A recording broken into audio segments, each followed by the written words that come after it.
И по 8 години од објавувањето на првиот ИПАРД повик, европските пари се уште тешко доаѓаат до земјоделците од Македонија. Од 2006 до сега апликации пополниле одвај 370 земјоделци, а пари зеле околу 200. Од можни 60 милиони до сега се искористени едвај 8 милиони евра.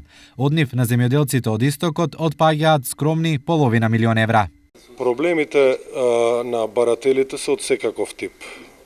Пред се имаат проблем барателите со обезбедување на средства за финансирање на своите инвестиции, имајќи го пред правилото дека треба да смогнат сили сами да си ја платат инвестицијата, па потоа чекаат да им се вратат парите.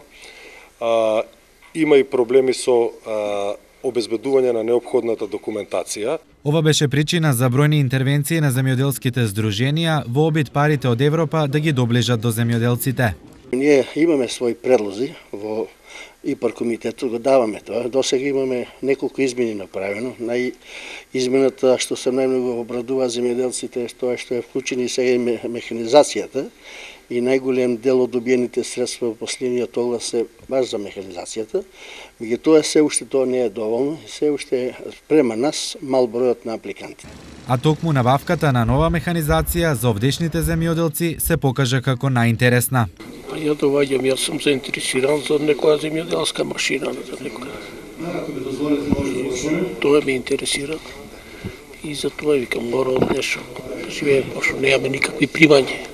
Сите дилеми околу ИПАРД програмата земјоделците денес ги разрешуваа на предавањето во Штип. Таму имаа прилика да слушнат дека ИПАРД 2 програмата располага со 106 милиони евра кои чекаат на нивни апликации. За разлика од ИПАРД 1, каде финансирањето беше 50-50, овој пат Европа ќе плаќа 60% од проектите, а земјоделците 40%.